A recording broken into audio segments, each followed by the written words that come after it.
श्रीगुरुभ्यो नमः हरिः ओम् योऽन्तः प्रविश्य मम वाचन्मां सप्तां सञ्जीवयत्यखिलशक्तिधरस्वधाम्ना अन्यांश्च हस्तचरणश्रवणत्वगादीन् प्राणां नमो भगवते पुरुषाय तुभ्यं भवति यदनुभावादीडमो कोऽपि वाग्मी जडपतिरपि जन्तुर्जायते प्राज्ञमौलिः सकलवचनचेतो देवता भारती सा मम वचसि धत्तां सन्निधिं मानसे च तपो विद्याविरक्त्यादि सद्गुणो गाकरानहं वादिराजगुरून् वन्दे हयग्रीवपदाश्रयान् पूज्याय राघवेन्द्राय सद्धर्मरताय च भजतां कल्पवृक्षाय नमतां कामधेनवे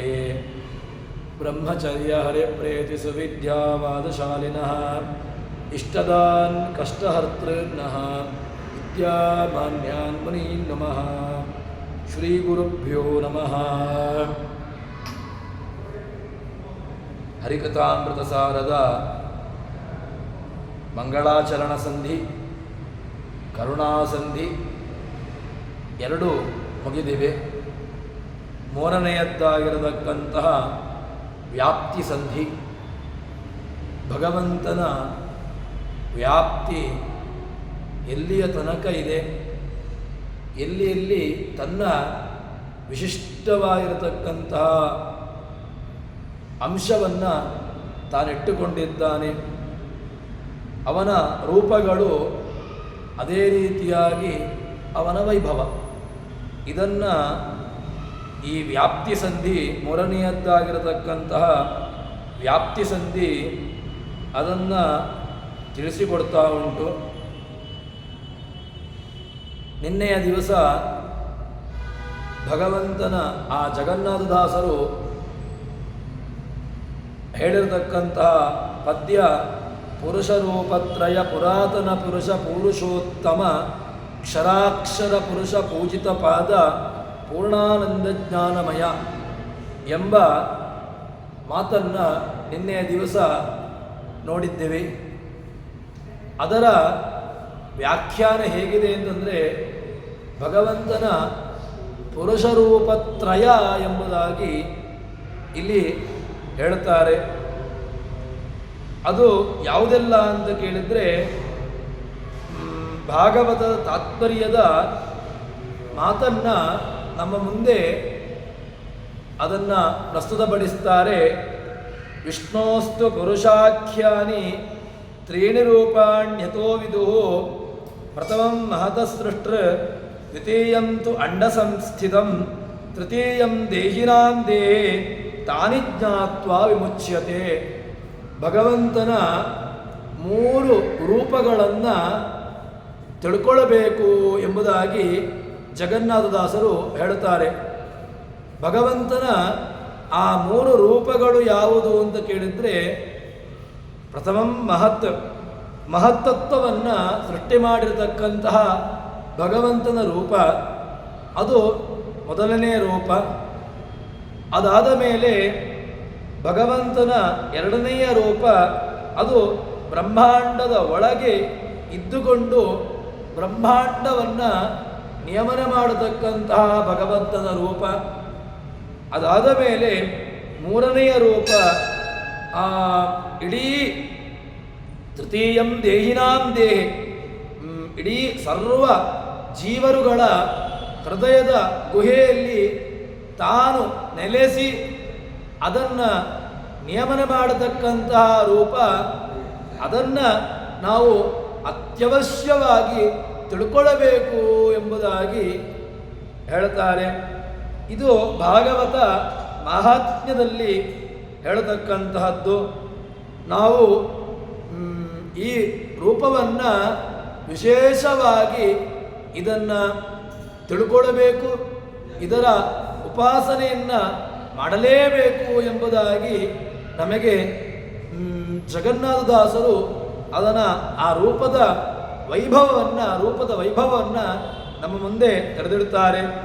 ಪುರುಷರೂಪತ್ರಯ ಎಂಬುದಕ್ಕೆ ಇಷ್ಟು ಅರ್ಥವನ್ನು ಹೇಳ್ತಾರೆ.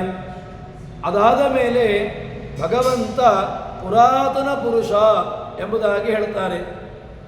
ಭಗವಂತ ಪುರಾತನ ಪುರುಷ, ಎಲ್ಲ ಕಾಲದಲ್ಲೂ ಕೂಡ ಒಂದೇ ಥರನಾಗಿರತಕ್ಕಂಥವನು, ಯಾವುದೇ ರೀತಿಯಾಗಿ ಅದರಲ್ಲಿ ವ್ಯತ್ಯಾಸಗಳಿಲ್ಲ ಭಗವಂತನಲ್ಲಿ. ಪುರಾತನ ಪುರುಷ, ಅದನ್ನೇ ಪುರುಷೋತ್ತಮ ಎಂಬುದಾಗಿಯೂ ಕೂಡ ಅದನ್ನು ಕರೀತಾರೆ. ಇದು ಭಗವದ್ಗೀತೆಯ ಐದನೆಯ ಅಧ್ಯಾಯದಲ್ಲಿ 15ನೆಯ ಅಧ್ಯಾಯದಲ್ಲಿ ಬರತಕ್ಕಂತಹ ಶಬ್ದ ಪುರುಷೋತ್ತಮ ಯೋಗ ಅಂತ. ಅಲ್ಲಿ ಕ್ಷರಾಕ್ಷರ ಪುರುಷರು ಯಾರು? ಕ್ಷರರಾಗಿರತಕ್ಕಂತಹ ಜೀವರಾಶಿಗಳು, ಅಕ್ಷರಳಾಗಿರತಕ್ಕಂತಹ ಲಕ್ಷ್ಮೀದೇವಿ, ಅವಳೆಲ್ಲರಿಗಿಂತಲೂ ಕೂಡ ಇವನು ಉತ್ತಮ ಎಂಬುದಾಗಿ ಭಗವಂತನ ಒಂದು ಸರ್ವೋತ್ತಮತ್ವವನ್ನು ನಮ್ಮ ಮುಂದೆ ತೆರೆದಿಡುತ್ತಾರೆ, ತಿಳಿಸ್ತಾರೆ. ಅಂತಹ ಭಗವಂತ ಎಂಬುದಾಗಿ ಹೇಳ್ತಾರೆ. ಲಕ್ಷ್ಮೀದೇವಿಗೆ ಪ್ರಾಕೃತ ದೇಹ ಇಲ್ಲ. ಅದಾದ ಮೇಲೆ ಪ್ರಾಕೃತ ದೇಹ ಸಂಬಂಧವುಳ್ಳಂತಹ ಜೀವರಾಶಿಗಳು ಕ್ಷರಜೀವರಾಶಿಗಳು. ಇನ್ನು ಅಪ್ರಾಕೃತಳಾಗಿರತಕ್ಕಂತಹ ಲಕ್ಷ್ಮೀದೇವಿ, ಇವಳಿಗಿಂತ ಇವರಿಬ್ಬರಿಗಿಂತಲೂ ಕೂಡ ಭಗವಂತ ಉತ್ತಮ ಎಂಬುದಾಗಿ ಅದನ್ನು ಪುರುಷೋತ್ತಮ ಎಂಬಂತಹ ಶಬ್ದದಿಂದಾಗಿ ತಿಳಿಸಿಕೊಡುತ್ತಾರೆ. ಅಂತಹ ಭಗವಂತನನ್ನು ತಿಳ್ಕೊಂಡ್ರು ಅಂತಾದರೆ ಏತತ್ ಬುದ್ಧ್ವಾ ಬುದ್ಧಿಮಾನ್ ಸ್ಯಾತ್ ಕೃತಕೃತ್ಯಶ್ಚ ಭಾರತ. ಅಂತಹ ಭಗವಂತನನ್ನು ತಿಳ್ಕೊಂಡ್ರೆ ಏನಾಗ್ತದೆ? ಬುದ್ಧ್ವಾ ಬುದ್ಧಿಮಾನ್ ಸ್ಯಾತ್ ಕೃತಕೃತ್ಯಶ್ಚ ಭಾರತ. ಭಗವಂತನನ್ನು ತಿಳ್ಕೊಂಡಿ ಅಲ್ವಾ, ನಿನಗೆ ಎಲ್ಲವೂ ಲಭಿಸ್ತದೆ, ನಿನಗೇನು ಬೇಕೋ ಅದನ್ನು ಭಗವಂತ ಕರುಣಿಸ್ತಾನೆ ಎಂಬುದಾಗಿ ನಮಗೆ ಜಗನ್ನಾಥದಾಸರು ಅವರ ಈ ವ್ಯಾಪ್ತಿ ಸಂಧಿಯಲ್ಲಿ ಹೇಳ್ತಾರೆ. ಅದಾದ ಮೇಲೆ ಸ್ಕಾಂದ ಪುರಾಣದ ಮಾತನ್ನು ಹೇಳ್ತಾರೆ. ಅದೇನು ಅಂತಂದರೆ ಪುರುಷ ಸೂಕ್ತ ಸುಮೇಯ ಎಂಬುದಾಗಿ ಒಂದು ಮಾತನ್ನು ಇಲ್ಲಿ ಹೇಳಿದ್ದಾರೆ. ಯಾವ ನಿಮಿತ್ತವನ್ನಿಟ್ಟುಕೊಂಡು ಹೇಳಿದ್ದು? ಯಾಕೆ ಅಂತ ಕೇಳಿದರೆ ಪುರುಷ ಸೂಕ್ತದಿಂದ ಪ್ರತಿಪಾದ್ಯ ಅಂತ ಹೇಳಿದರೆ ಮುಖ್ಯವಾಗಿ ನಮಗೆ ಸ್ಕಾಂದ ಪುರಾಣ ಹೇಳುವಂತಹ ಮಾತು ಏನು ಅಂತ ಕೇಳಿದರೆ ಯಥಾ ಹಿ ಪೌರುಷೇ ಸೂಕ್ತೆ ವಿಷ್ಣುರೇವ ಅಭಿಧೀಯತೆ ಯಥಾ ಹಿ ಪೌರುಷಂ ಸೂಕ್ತಂ ವಿಷ್ಣುರೇವ ಅಭಿದಾಯಕಂ ಯತತಾ ಸರ್ವವೇದಾಶ್ಚ ವೇದಾಂಗಾರ್ಚನಾರದ. ಇದು ಸ್ಕಾಂದ ಪುರಾಣದ ಮಾತು. ಯಾವುದು ಅಂತ ಕೇಳಿದರೆ ಪುರುಷ ಸೂಕ್ತ ಅದು ಬೇರೆ ಯಾರನ್ನೂ ಕೂಡ ಹೇಳುವಂತಹದ್ದಲ್ವೇ ಅಲ್ಲ.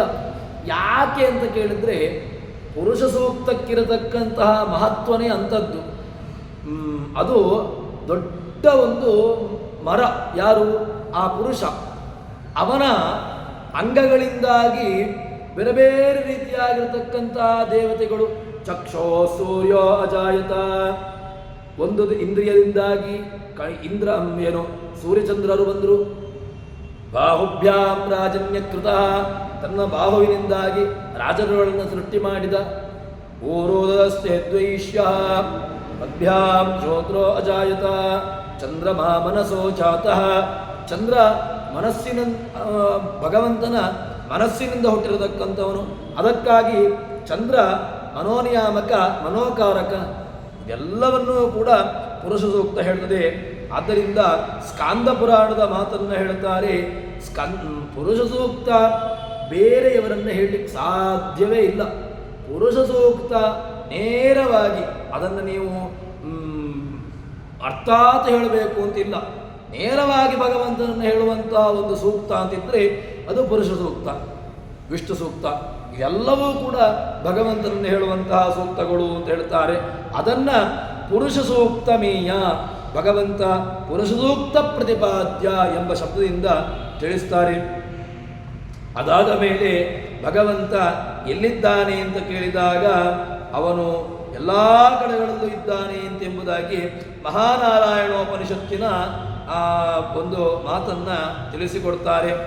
ಎಲ್ಲ ಅವನು ಯಚ್ಚ ಕಿಂಚಿತ್ ಜಗತ್ ಸರ್ವಂ ದೃಶ್ಯತೆ ಶ್ರೂಯತೆ ವಾ ಅಂತರ್ಬಹಿಶ್ಚ ತತ್ಸರ್ವಂ ವ್ಯಾಪ್ಯ ನಾರಾಯಣ ಸ್ಥಿತಃ ಅನಂತಮವ್ಯಯಂ ಕವಿಗಂ ಸಮುದ್ರೇಂತಂ ವಿಶ್ವಶಂಭುವಂ.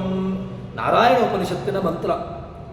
ಭಗವಂತನನ್ನ ಉಪನಿಷತ್ತುಗಳು ಭಗವಂತನ ಕೊಂಡಾಡ್ತಿದೆ. ಭಗವಂತನನ್ನ ಹೇಗೆ ಕೊಂಡಾಡ್ತಾ ಉಂಟು ಹೇಳಿದ್ರೆ, ಯತ್ ಕಿಂಚಿತ್ ಯಾವುದೆಲ್ಲ ಒಂದು ವಸ್ತುಗಳು ಅಂತ ಇದೆಯೋ, ಯತ್ ಕಿಂಚಿತ್ ಜಗತಿ ವರ್ತತೆ, ಯಾವುದೆಲ್ಲ ವಸ್ತುಗಳು ಜಗತ್ತಿನಲ್ಲಿ ಇದೆಯೋ ತತ್ಸರ್ವಂ ಅದು ಎಲ್ಲವೂ ಕೂಡ ದೃಶ್ಯತೆ ಶ್ರೂಯತೆ ಚ. ಕೆಲವು ಪದಾರ್ಥಗಳು ಕಣ್ಣಿಗೆ ಕಾಣ್ತದೆ, ಕೆಲವು ಪದಾರ್ಥಗಳು ಕಿವಿಗೆ ಕೇಳ್ತದೆ. ಅಂದರೆ ಕಿವಿಗೆ ಕೇಳುವಂತಹ ಪದಾರ್ಥಗಳು ಕೂಡ ಸತ್ಯವೇ ತಾನೆ. ಯಾಕೆ?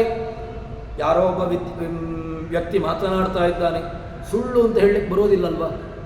ಆ ಕೇಳತಕ್ಕಂತಹ ಮಾತುಗಳು, ಅದೇ ರೀತಿಯಾಗಿ ಕಣ್ಣಿಗೆ ಕಾಣತಕ್ಕಂತಹ ವ್ಯವಸ್ಥೆಗಳು, ಇದೆಲ್ಲವೂ ಕೂಡ ದೃಶ್ಯತೆ ಶ್ರೂಯತೆ ಚ. ಆ ಎಲ್ಲ ವಸ್ತುಗಳು ಕೂಡ ಅದರಲ್ಲಿ ಯಾರಿದ್ದಾನೆ ಅಂತ ಕೇಳಿದ್ರೆ ಅಂತರ್ಬಹಿಶ್ಚ ತತ್ಸರ್ವಂ, ಅದೆಲ್ಲವನ್ನೂ ಕೂಡ ನಿಯಮನೆ ಮಾಡಿಕೊಂಡು ಅದೇ ರೀತಿಯಾಗಿ ಬ್ರಹ್ಮಾಂಡದ ಒಳಗೆ ಹೊರಗೆ, ಬ್ರಹ್ಮಾಂಡದ ಒಳಗೆ ಹಾಕಿದ್ದಾನೆ, ಬ್ರಹ್ಮಾಂಡವನ್ನು ನಿಯಮನೆ ಮಾಡಿಕೊಂಡಿದ್ದಾನೆ, ಬ್ರಹ್ಮಾಂಡದ ಹೊರಗೆ ಹಾಕಿದ್ದಾನೆ, ಅದನ್ನು ಧಾರಣೆ ಮಾಡಿಕೊಂಡಿದ್ದಾನೆ. ಹೇಗೆ ಅಂತ ಕೇಳಿದರೆ, ನಮ್ಮಲ್ಲಾದರೂ ಕೂಡ ಆ ವ್ಯವಸ್ಥೆಗಳನ್ನಿಲ್ಲ, ನಮಗೆ ಆ ಕಲ್ಪನೆಯೇ ಬರೋದಿಲ್ಲ. ಯಾಕೆ ಅಂತ ಕೇಳಿದರೆ, ನಮಗೆ ಈ ದೇವರ ಈ ಶಕ್ತಿಯನ್ನು ನಾವು ಕಲ್ಪನೆ ಮಾಡಲಿಕ್ಕೂ ಅಶಕ್ತರು. ಯಾಕೆ ಅಂತ ಕೇಳಿದರೆ, ಒಳಗಿರುವುದು ಹೊರಗಿರುವುದು ಹೇಗೆ ಸಾಧ್ಯಪ್ಪ? ನಾನು ಈ ಯಾವುದೋ ಒಂದು ಕಟ್ಟಡ, ಅದನ್ನು ಕಟ್ಟಡ ಕಟ್ಟಿದೆ ಅಂತ ಇಟ್ಟುಕೊಳ್ಳುವ, ನಾನು ಒಳಗಿದ್ದೇನೆ ಅಂತ ಆದಮೇಲೆ ಹೊರಗಿರ್ಲಿಕ್ಕೆ ಸಾಧ್ಯವೇ ಇಲ್ಲ. ಹೇಗೆ ನನಗೆ ಆ ಶಕ್ತಿ ಇಲ್ಲ. ಭಗವಂತ ಹೇಗಿದ್ದಾನೆ ಕೇಳಿದ್ರೆ ಅದಾಗುತ್ತಪ್ಪ.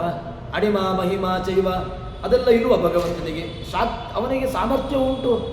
ಭಗವಂತನನ್ನು ನಂಬಿದಂತಹ ದೇವತೆಗಳಿಗೆ ಈ ಸಾಮರ್ಥ್ಯ ಉಂಟು ಅಂತ ಹೇಳಿದ ಮೇಲೆ ಭಗವಂತನಿಗೆ ಈ ಸಾಮರ್ಥ್ಯ ಇರುವ. ಒಳಗಿದ್ದುಕೊಂಡು ಹೊರಗೆದ್ದುಕೊಂಡು ಅದನ್ನು ಧಾರಣ ಮಾಡುವಂತಹ ಸಾಮರ್ಥ್ಯ ಇದೆ. ನಾವು ಜಗತ್ತಿಗೆ ಯಾವುದೋ ಒಂದು ಯಂತ್ರವನ್ನು ಕೊಟ್ಟೆವು, ಯಂತ್ರವನ್ನು ಮಾಡಿದೆವು ಅಂತ ಇಟ್ಟುಕೊಳ್ಳುವ. ಯಾವುದೋ ಒಂದು ಯಂತ್ರವನ್ನು ನಾನು ಯಾವುದೋ ಒಂದು ವಸ್ತುವನ್ನು ಮಾಡಲಿಕ್ಕೋಸ್ಕರವಾಗಿ ಯಂತ್ರವನ್ನು ಮಾಡಿದೆ. ಆ ಯಂತ್ರದ ಒಳಗೆ ನಾನು ಹೋಗಿ ಅದರ ಕೆಲಸ ಕಾರ್ಯಗಳನ್ನು ಅದನ್ನು ಫಂಕ್ಷನಿಂಗ್ ಮಾಡಲಿಕ್ಕೆ ನನ್ನ ಹತ್ರ ಸಾಮರ್ಥ್ಯ ಇಲ್ಲ.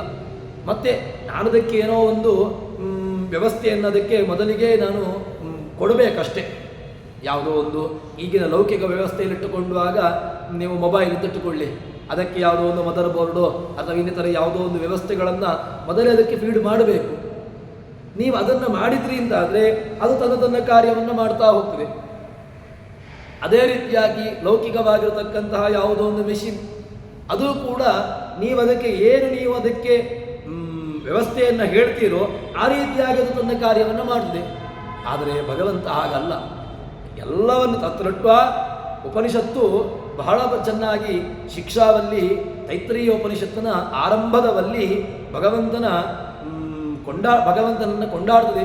ತತ್ರಟ್ವ ತದೇವಾನುಪ್ರಾವಿಶತ್ ತದು ನ ಪ್ರವಿಶ್ಯ. ಇದು ಭಗವಂತನ ಸಾಮರ್ಥ್ಯ. ಸೃಷ್ಟಿ ಮಾಡ್ತಾನೆ, ಸೃಷ್ಟಿ ಮಾಡಿದ ಮೇಲೆ ಒಳಗೆ ಹೋಗ್ತಾನೆ, ಒಳಗೆ ಹೋಗಿ ಅದರಲ್ಲಿ ಕ್ರಿಯೆಗಳನ್ನು ಉಂಟು ಮಾಡುವಂತೆ ಮಾಡ್ತಾನೆ, ಅದರಲ್ಲಿ ಬೇರೆ ಬೇರೆ ರೀತಿಯಾಗಿರತಕ್ಕಂತಹ ಸಾಮರ್ಥ್ಯವನ್ನು ಬರುವಂತೆ ಮಾಡ್ತಾನೆ. ಇದು ಅವನ ವೈಭವ, ಭಗವಂತನ ವೈಭವ ಅಂತ ಎಂಬುದಾಗಿ ಅದನ್ನು ಹೇಳುತ್ತಾರೆ. ಹೀಗೆ ಭಗವಂತನನ್ನು ಯಾಕೆ ಅಂತ ಕೇಳಿದರೆ ಅವನು ನಿರ್ಲಿಪ್ತ. ಯಾಕೆ ನಿರ್ಲಿಪ್ತ? ನಾನು ನಿನ್ನೆ ಒಂದು ದೃಷ್ಟಾಂತವನ್ನು ನೋಡಿದ್ದೆ. ಏನು ಅಂತ ಕೇಳಿದರೆ, ಲೇಪ ಉಂಟಲ್ವ, ನಮಗೆ ಆ ಒಂದು ನಿರ್ಲೇಪದ ವ್ಯವಸ್ಥೆ ನಮಗೆ ಗೊತ್ತಿಲ್ಲ. ಹೇಗೆ ಲೇಪ ಇಲ್ಲದಿರುವಂತೆ ಮಾಡುವಂತಹದ್ದು ಹೇಗೆ?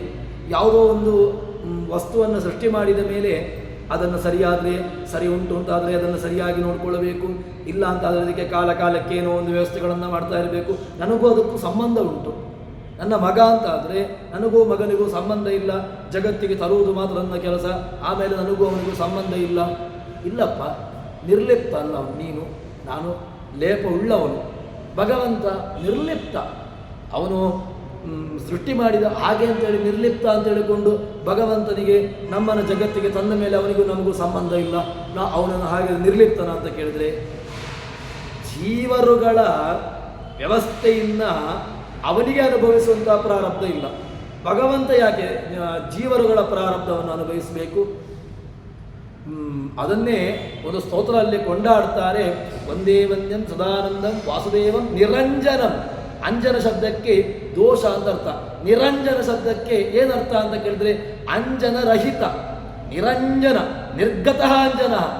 ಎಲ್ಲ ದೋಷಗಳು ಕೂಡ ಅವನಿಗೆ ದೂರವಾಗಿ ಬಿಟ್ಟಿದೆ ಅಂತಹ ಭಗವಂತ. ಅದನ್ನ ಹೇಳ್ತಾರೆ ಭಗವಂತ ನಿರ್ಲಿಪ್ತ ಅಂತ ಎಂಬುದಾಗಿ ಇದನ್ನ ತೋರಿಸಿಕೊಡ್ತಾರೆ. ಈ ರೀತಿಯಾಗಿ ಭಗವಂತನ ಹೃತ್ಪುಷ್ಪರ ನಿಲಯ ಮಹಾಪುರುಷ ಅಂಡಜಾಂತರದಿ ಬಹಿರದಿ ವ್ಯಾಪ್ತ ನಿರ್ಲಿಪ್ತ, ಎಲ್ಲ ಕಡೆಗಳಲ್ಲೂ ಕೂಡ ತಾನು ವ್ಯಾಪಿಸಿಕೊಂಡು ಭಗವಂತ ನಿರ್ಲಿಪ್ತನಾಗಿದ್ದಾನೆ. ನಿರ್ಲಿಪ್ತನಾಗಿದ್ದಾನೆ ಅಂತ ಹೇಳಿಕೊಂಡು ಯಾವುದರ ಸಂಬಂಧವೇ ಇಲ್ಲ ಅಂತ ಹೇಳಿಕೊಂಡು ಆ ರೀತಿಯಾಗಿ ಅಲ್ಲ.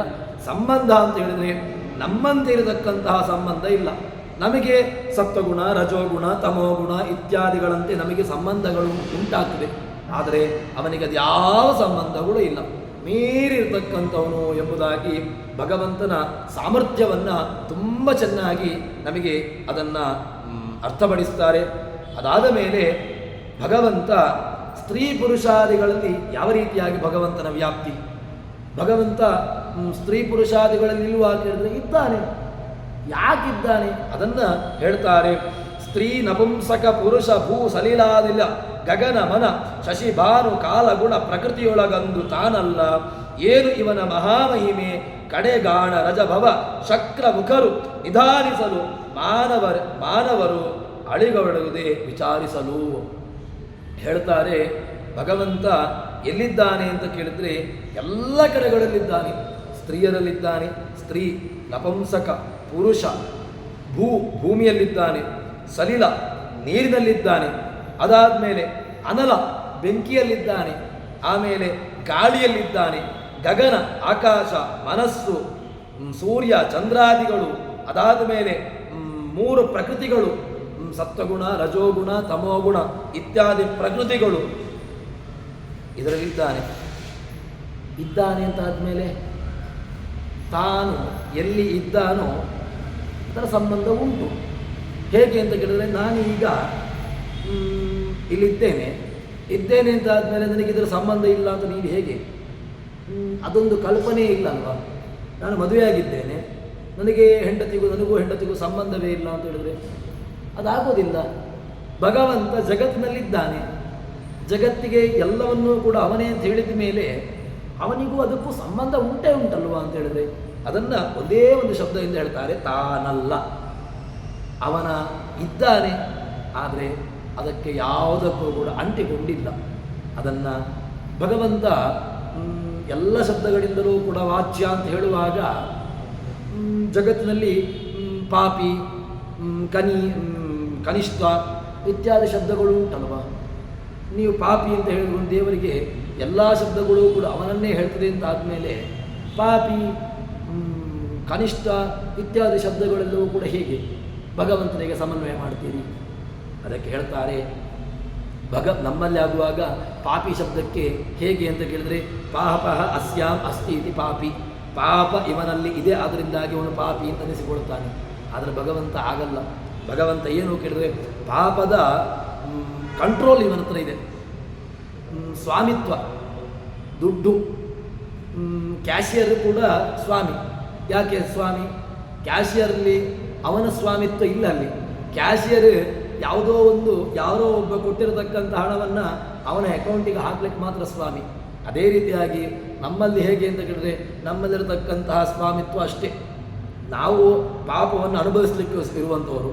ಭಗವಂತ ನಮಗೆ ನಮ್ಮ ಪ್ರಾರಬ್ಧ ಕರ್ಮಕ್ಕನುಸಾರವಾಗಿ ಪಾಪವನ್ನು ಅಥವಾ ಏನೋ ಒಂದು ಅದಕ್ಕೆ ಬೇಕಾಗಿರತಕ್ಕಂತಹದ್ದನ್ನು ಅನುಭವಿಸಲಿಕ್ಕೆ ನಮಗೆ ಕೊಡುವಂತೆ ಮಾಡುವವನು. ಇದು ಭಗವಂತನ ಸಾಮರ್ಥ್ಯ. ಅದನ್ನು ಹೇಳ್ತಾರೆ ಭಗವಂತ ಭಾನು ಕಾಲ ಗುಣ ಪ್ರಕೃತಿಯೊಳಗಂದು ತಾನಲ್ಲ. ತಾನು ಮಾತ್ರ ಇದ್ದಾನೆ, ಆದರೆ ತಾನಲ್ಲ. ತಾನು ಅದಕ್ಕೆ ಎಲ್ಲರನ್ನೂ ಕೊಡ್ತಾನೋ ಅದನ್ನು ನಿಯಮನೆ ಮಾಡಿಕೊಂಡು ಅವರನ್ನು ತನ್ನ ಹಿಡಿತದಲ್ಲಿಟ್ಟುಕೊಂಡು ತಾನಿದ್ದಾನೆ. ಹೇಳ್ತಾರೆ, ಏನು ಇವನ ಮಹಿಮೆ ಅಲ್ಲ, ಯಾಕಪ್ಪ ಅದು ಅವನ ಮಹಿಮೆ ಕಣ್ರಿ. ಅದು ಯಾಕೆ ಅಂತ ಹೇಳಿದ್ರೆ ಪ್ರಶ್ನೆ ಮಾಡಲಿಕ್ಕೆ ಆಗೋದಿಲ್ಲ. ಭಗವಂತನ ಆ ಸಾಮರ್ಥ್ಯವೇ ಅಂಥದ್ದು. ಅವನು ಎಲ್ಲವನ್ನೂ ಕೂಡ ನಿಯಮನೆ ಮಾಡುವಂತಹ ಸಾಮರ್ಥ್ಯವನಿಗೆ ಯಕ್ಕಶ್ಚಿತ್ ಜಗತ್ತಿನಲ್ಲಿ ನೋಡತಕ್ಕಂತಹ ಯಾವುದೋ ಜೀವರಾಶಿಗಳಲ್ಲಿ ಈ ರೀತಿಯಾಗಿರತಕ್ಕಂತಹ ವ್ಯವಸ್ಥೆಗಳು ಉಂಟಂತೆ. ಯಾರನ್ನೋ ಯಾರೋ ಒಬ್ಬ ನಿಯಮನೆ ಮಾಡ್ತಾನೆ, ದೊಡ್ಡ ಅಧಿಕಾರಿ ಸಣ್ಣ ಅಧಿಕಾರಿಯನ್ನು ನಿಯಮನೆ ಮಾಡ್ತಾನೆ.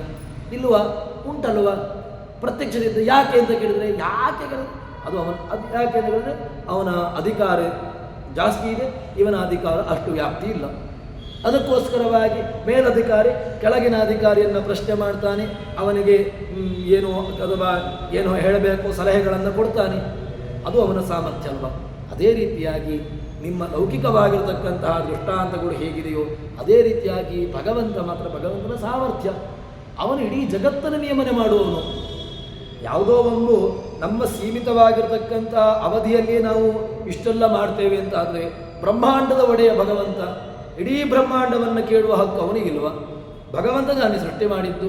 ತಾಯಿಗೆ ಮಗುವನ್ನು ಪ್ರಶ್ನಿಸುವ ಹಕ್ಕಿಲ್ವ? ಹಕ್ಕಿದೆ, ಪ್ರಶ್ನೆ ಮಾಡ್ಬೋದು. ಈಗಿನ ಲೌಕಿಕವಾಗಿರ್ತಕ್ಕಂಥ ಸಂವಿಧಾನವನ್ನು ಇಟ್ಟುಕೊಂಡ್ರೆ 18 ಆದಮೇಲೆ ಯಾರನ್ನೂ ಕೂಡ ಪ್ರಶ್ನೆ ಮಾಡಲಿಕ್ಕಿಲ್ಲ ಅಂತ ಹೇಳಿ, ಅದು ಬೇಡ. ತಾಯಿಗೆ ಮಗುವನ್ನು ಪ್ರಶ್ನೆ ಮಾಡುವ ಹಕ್ಕು ಉಂಟೇ ಉಂಟು. ಅದು ಯಾವತ್ತಿದ್ರೂ ಕೊಡೋದೊಂದು ವ್ಯವಸ್ಥಿತ, ಅದು ವ್ಯವಸ್ಥೆಯೇ ಹಾಗೆ. ತಾಯಿ ಅಥವಾ ಮಗು ದೊಡ್ಡವನಾಗಿದ್ದಾನೆ, ಅದರಿಂದಾಗಿ ಪ್ರಶ್ನೆಯನ್ನು ಮಾಡಲಿಕ್ಕಿಲ್ಲ ಇಲ್ಲ. ಯಾಕೆ ಹೇಳಿದರೆ ತಾಯಿಗೆ ಯಾವತ್ತೂ ಕೂಡ ಆ ಒಂದು ವ್ಯವಸ್ಥೆ ಹಾಗೆ ಕೊಟ್ಟಿರತಕ್ಕಂಥದ್ದು. ಪುರಾಣಗಳಾಗಲಿ ಎಲ್ಲ ಕಡೆಗಳಲ್ಲೂ ಕೂಡ ನಿಯಮ ಉಂಟೇ ಉಂಟು.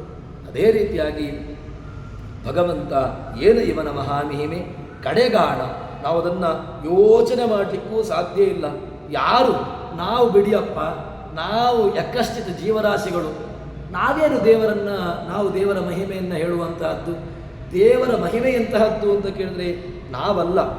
ಭವ ಶಕ್ರಮುಖರು ಕೂಡ, ಭವ ಅಂತ ಹೇಳಿದ್ರೆ ರುದ್ರದೇವರು ಇಂದ್ರಾದಿಗಳು, ಅವರೇ ಅವನ ಮಹಿಮೆಯನ್ನು ನೋಡಲಿಲ್ಲ, ಕಾಣಲಿಲ್ಲ, ಅದರ ಕೊನೆಯನ್ನು ನೋಡಲಿಲ್ಲ.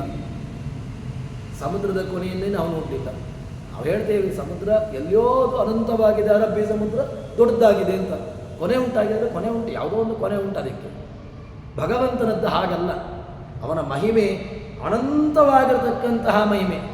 ನಮಗೆ ದೇವರ ಮಹಿಮೆಯನ್ನು ಈ ಮಾತಿನ ಮೂಲಕವಾಗಿ, ಕಿವಿಯ ಮೂಲಕವಾಗಿ ಯಾವುದನ್ನು ಕೂಡ ಹೇಳಲಿಕ್ಕಾಗುವುದಿಲ್ಲ, ತಿಳ್ಕೊಳ್ಳಿಕ್ಕಾಗುವುದಿಲ್ಲ, ಅದನ್ನು ಪೂರ್ಣವಾಗಿ ಮುಗಿಸ್ಲಿಕ್ಕೆ ಬರೋದಿಲ್ಲ. ಅದು ಅವನ ಮಹಾಮಹಿಮೆ. ಅಷ್ಟೇ ಹೇಳಬೇಕಷ್ಟೇ. ಹಾಗೆ ಅಂತ ಹೇಳಿ ತಿಳ್ಕೊಳ್ಳೋದೇ ಬೇಡ ಅಂತ ಹೇಳಿಕೊಂಡು ಮೊದಲಿಗೆ ನಮ್ಮದು ಹೇಗೆ ಅಂತ ಕೇಳಿದ್ರೆ, ಮೊದಲಿಗೆನೇ ಸಾಕು ದೇವರನ್ನು ತಿಳ್ಕೊಳ್ಳಿಕ್ಕಾಗೋದಿಲ್ಲ ಅಂತ ಹೇಳಿಕೊಂಡು ಪುರಾಣಗಳೇ ಹೇಳ್ತಾ ಉಂಟು. ಮತ್ತ್ಯಾಕೆ ಅವರನ್ನು ತಿಳ್ಕೊಳ್ಬೇಕು? ದೇವರನ್ನು ತಿಳ್ಕೊಳ್ಳಿಕ್ಕಾಗೋದಿಲ್ಲ ಅಂತ ವೇದಗಳೇ ಹೇಳ್ತದೆ. ಮತ್ತ್ಯಾಕೆ ನಾವು ತಿಳ್ಕೊಂಡಾದ್ರೆ ಏನು ಮಾಡೋದು? ಸುಮ್ಮನೆ ಬಿಟ್ಟು ಬಿಡುವ. ದೇವರನ್ನು ತಿಳ್ಕೊಂಡು ಯಾರು ಉದ್ಧಾರ ಆಗಿದ್ದಾರೆ ಅಂತ ನಮ್ಮ ವ್ಯವಸ್ಥೆ ಹಾಗಲ್ಲ. ದೇವರ ಮಹಿಮೆ ಅಲ್ಪವಾದರೂ ತಿಳ್ಕೊಂಡು, ನಿನ್ನ ಯೋಗ್ಯತೆಗೆ ಎಷ್ಟು ಉಂಟು ಅಷ್ಟೊಂದು ತಿಳ್ಕೊಪ್ಪ. ದೇವರ ಮಹಿಮೆ ದೊಡ್ಡದು. ನಿನಗೆ ಯೋಗ್ಯತೆ ಉಂಟಾ? ದೃಷ್ಟಾಂತ ಒಂದೇ ದೃಷ್ಟಾಂತ ನಾನು ಯಾವತ್ತೂ ಹೇಳ್ತಕ್ಕಂತಹ ದೃಷ್ಟಾಂತ, ಪಾತ್ರೆ, ದೊಡ್ಡ ಪಾತ್ರೆ, ಸಣ್ಣ ಪಾತ್ರೆ, ಸಣ್ಣ ತಂಬಿಗೆ, ಸಣ್ಣ ಲೋಟೆ ಎಲ್ಲವೂ ಪೂರ್ಣವೇ ಅಲ್ವಾ? ಸಮುದ್ರವೂ ಪೂರ್ಣ, ನದಿಯೂ ಪೂರ್ಣ, ಕೆರೆಯೂ ಪೂರ್ಣ, ಯಾವುದೋ ಒಂದು ಬಾವಿಯೂ ಪೂರ್ಣವೇ. ಪೂರ್ಣತೆಯಲ್ಲಿ ವ್ಯತ್ಯಾಸವನ್ನು ಬೇಕಾದರೆ ಅರ್ಥ ಮಾಡಿಕೊಳ್ಳಿ. ಪೂರ್ಣತೆ ವ್ಯತ್ಯಾಸ ಉಂಟೇ ಉಂಟು. ಸಮುದ್ರದ ಪೂರ್ಣತೆಯನ್ನು ನದಿಗೆ ಹೇಳಲಿಕ್ಕೆ ಬರುವುದಿಲ್ಲ, ನದಿಯ ಪೂರ್ಣತೆಯನ್ನು ಕೆರೆಗೆ ಹೇಳಲಿಕ್ಕಾಗೋದಿಲ್ಲ, ಕೆರೆಯ ಪೂರ್ಣತೆಯನ್ನು ನದಿಗೆ ನೀವು ಬಾವಿಗೆ ಹೇಳಬೇಡಿ. ತಂಬಿಗೆಯಲ್ಲಿಯೂ ಪೂರ್ಣತೆ ಉಂಟು. ಅದರಲ್ಲಿ ತುಂಬಿಸಲಿಕ್ಕಾಗ್ತದೆ ಅಷ್ಟು ಪೂರ್ಣತೆ. ಲೋಟೆಯಲ್ಲಿ ಪೂರ್ಣತೆ ಬರ್ತದೆ. ಎಷ್ಟು ನೀವು ಪೂರ್ಣ ಹಾಕಿದರೆ ಪೂರ್ಣತೆ, ಅದರ ಪೂರ್ಣತೆ ಅಷ್ಟೇ. ಅದಕ್ಕಿಂತ ಮೇಲೆ ಹಾಕಿದರೆ ಅದಾಗೋದಿಲ್ಲ, ಅದು ಚೆಲ್ಲಿ ಹೋಗುವಂಥದ್ದು. ಅದೇ ರೀತಿಯಾಗಿ ನಿಮ್ಮ ಯೋಗ್ಯತೆ ಎಷ್ಟುಂಟ ಅಷ್ಟಕ್ಕೆ ಪ್ರಾಮಾಣಿಕವಾಗಿ ಪ್ರಯತ್ನವನ್ನು ಪಡಲೇಬೇಕು ದೇವರನ್ನು ತಿಳ್ಕೊಳ್ಳುವುದಕ್ಕೆ. ದೇವರನ್ನು ತಿಳ್ಕೊಳ್ಳಿಕ್ಕೆ ನಮಗಿದು ಆಗೋದಿಲ್ಲ, ಸುಮ್ಮನೆ ಯಾಕೆ, ಪುರಾಣಗಳೆಲ್ಲ ಯಾರಿಗೋ ಹೇಳಿದ್ದು, ಇದು ನಮಗಲ್ಲ.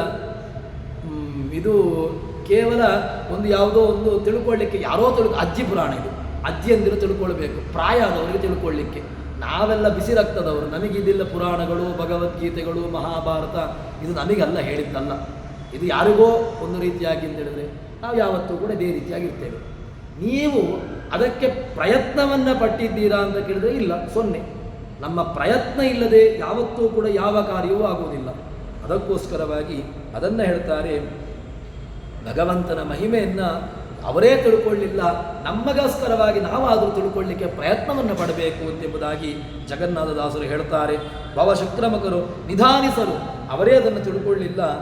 ಇನ್ನು ಮಾನವರಿಗೆ ನಮ್ಮಂತಹ ಅವರೇ ಹೇಳಿದ್ದಾರೆ, ಜಗನ್ನಾಥದಾಸರೇ ಹೇಳಿದ್ದಾರೆ, ಮಾನವರಿಗೆ ಅರಿಯುವುದುಂಟೆ, ಮಾನವರಿಗೆ ಅರಿಯಲಿಕ್ಕಾಗೋದಿಲ್ಲ. ಹಾಗೆ ಅಂತೇಳಿ ಬಿಟ್ಟು ಬಿಡಬೇಡಿ, ದೇವರನ್ನು ತಿಳ್ಕೊಳ್ಳುವುದೇ ಬೇಡ ಅಂತ ಹೇಳಿಕೊಂಡು ನಮಗೆ ನಾವು ಯಾವತ್ತೂ ಕೂಡ ಮೊದಲಿಗೆ ಮಾಡುವಂಥ ನಮ್ಮ ತಪ್ಪು ಏನು ಕೇಳಿದ್ರೆ, ಒಬ್ಬ ಆರಂಭದಲ್ಲಿ ನಮ್ಮ ಗುರುಗಳು ನಮಗೆ ಪಾಠವನ್ನು ಮಾಡುವಾಗ ಅವರು ಪ್ರವಚನದಲ್ಲಿ ಹೇಳುವಾಗ ಒಬ್ಬ ವಿದ್ಯಾರ್ಥಿಗೆ ಅವನು ಸಂಧ್ಯಾವಂದನೆಯನ್ನು ಮಾಡಲಿಕ್ಕೆ ಹೊರಡ್ತಾನೆ. ಪಾಪ ತಾಯಿಯಾದವಳು ಏನು ಮಾಡ್ತಾಳೆ ಅಂತ ಕೇಳಿದರೆ, ಒಂದು ದಿವಸ ಅವಳಿಗೂ ಒಂದು ಹುಮ್ಮಸ್ ಇರ್ತದೆ ಮಾಡಲಿ ಅಂತ, 3ನೇ ದಿವಸದಿಂದ 2ನೇ ದಿವಸದಿಂದ ಬೇಡ ಮಗು ಸಾಕು, ನೀನು ನಾಳೆಯಿಂದ ಪಾಪ ಬೆಳಗ್ಗೆ ನೀನು 5 ಗಂಟೆಗೆಲ್ಲ ಹೇಳಲಿಕ್ಕೆ ಆಗೋದಿಲ್ಲ, ನೀನು 6 ಗಂಟೆ ನಂತರ 7 ಗಂಟೆ ನಂತರ ಎದ್ದೇಳು ಸಾಕು, ಮತ್ತು ನೀನು ಶಾಲೆಗೆ ಹೋಗು ಅಂತ ಹೇಳಿಕೊಂಡು ಮೊದಲಿಗೆ ಅವರನ್ನು ನಾವು ಅದರಿಂದ ವಿಮುಖರನ್ನಾಗಿ ಮಾಡಿಬಿಡ್ತೇವೆ. ಮತ್ತು ಅವನು ಯಾವತ್ತೂ ಕೂಡ ಅದರ ಕಡೆಗೆ ಹೋಗಲಿಕ್ಕೆ ಹೋಗುವುದಿಲ್ಲ. ಅದಕ್ಕೋಸ್ಕರವಾಗಿ ನಾವು ಮೊದಲಿಗೆ ಮಾಡಬೇಕಾದ್ದೇನು ಅಂತ ಹೇಳಿದ್ರೆ, ಮೊದಲಿಗೆ ನಾವು ಕೇಳಲಿಕ್ಕೆ ಶುರು ಮಾಡುವ, ಕರ್ಕೊಂಡು ಬರುವ, ಅದೇ ರೀತಿಯಾಗಿ ಮೊದಲಿಗೆ ಸಂಧ್ಯಾವಂದನೆಯನ್ನು ಮಾಡುವಂತೆ ನಾವು ಕೂಡ ಕೂತ್ಕೊಂಡು ಮಾಡುವ, ಸಹಜವಾಗಿ ಅವರಲ್ಲಿ ಆ ಪ್ರವೃತ್ತಿಗಳು ಬರ್ತವೆ. ಅದೇ ರೀತಿಯಾಗಿ ದೇವರ ಮಹಿಮೆಯನ್ನು ಕೇಳಲಿಕ್ಕೆ ಶುರು ಮಾಡಿ ಆಮೇಲೆ ನಿಮಗೆ ಅರ್ಥ ಆಗುವಂಥದ್ದು ಉಂಟೇ ಉಂಟು. ದೇವರನ್ನು ನೀವು ಕೇಳಲಿಕ್ಕೆ ಆರಂಭಗೊಳಿಸಿ ಮೊದಲಿಗೆ ನೀವು ಪ್ರಯತ್ನವನ್ನು ಪಡಿ, ಪ್ರಯತ್ನವನ್ನು ಪಟ್ಟಾಗ ನಿಮಗೆ ಅದರಲ್ಲಿ ಒಳ್ಳೆ ರೀತಿಯಾಗಿರ್ತಕ್ಕಂತಹ ಅನುಗ್ರಹ ಬರ್ತದೆ.